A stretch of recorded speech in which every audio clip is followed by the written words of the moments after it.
గ్రంథంలో ఉన్నటువంటి జ్ఞాని మాటలు జ్ఞాపకం చేస్తున్నాను ఈరోజు.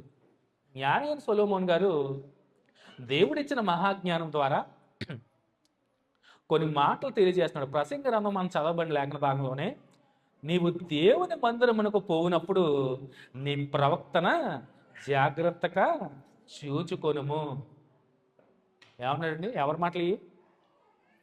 సొలొమోను గారు మాట్లాడుతూ, నీవు దేవుని మందిరమునకు పోవునప్పుడు నీ ప్రవక్తన జాగ్రత్తగా చూచుకొనుము. ఎందుకు చెప్తున్నాడు జ్ఞాని? జ్ఞాని ఎందుకు చెప్తున్నాడు అంటే, నీ ప్రవక్తన సరిగ్గా ఉందో లేదో చూసుకోమని చెప్తున్నాడు. అంటే మునుపు నీ ప్రవక్తన సరిగ్గా లేదు. ఇప్పుడు అంతా బాగుంటే సరి చేసుకోమని చెప్పాల్సిన పని లేదండి. బాగోలేదు కనుకనే సరి చేసుకోమని చెప్తున్నాడు జ్ఞాని సొలొమోను. అవునా? నీ ప్రవక్తన సరిగా ఉండి నీకు చెప్పాల్సిన పనిలే. అవునా? మన సంఘంలో కూడా ఉన్నారు చక్కగా వాక్యానుసారంగా నడిచే బిడ్డలు. ముందు వరుసలో ఉంటారు వాళ్ళు. ఇట్టే చెప్పొచ్చు, వారికి చెప్పాల్సిన పనిలే. ఇప్పుడు వరుణ్ కుమార్ ఉన్నాడు, నీ ప్రవర్తన సరిగ్గా సరి చేసుకో అని చెప్పాల్సిన పనిలే. ఎందుకంటే అద్భుతంగా ఉంటుంది.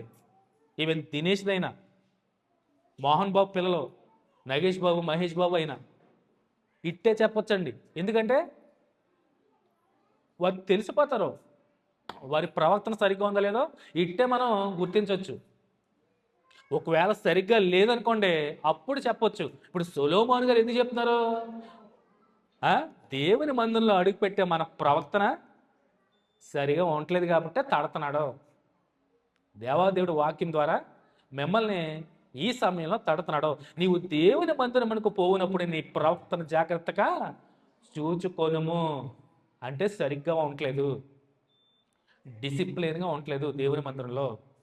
ఎందుకంటే దేవుని మందిరంలో అంటే ఎక్కడ ఆయన నామం పేరట ఇద్దరు ముగ్గురు కూడి ఉంటారో అక్కడ ఆయన ఉంటాడో.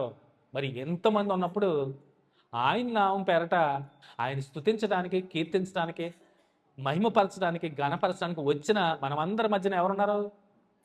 దేవుడు ఉన్నాడు మన మధ్యన. అలాంటి దేవాది దేవుడు మన మధ్యనప్పుడు మన ప్రవర్తన ఎలా ఉంటుందో లేదో చూసుకోరండి.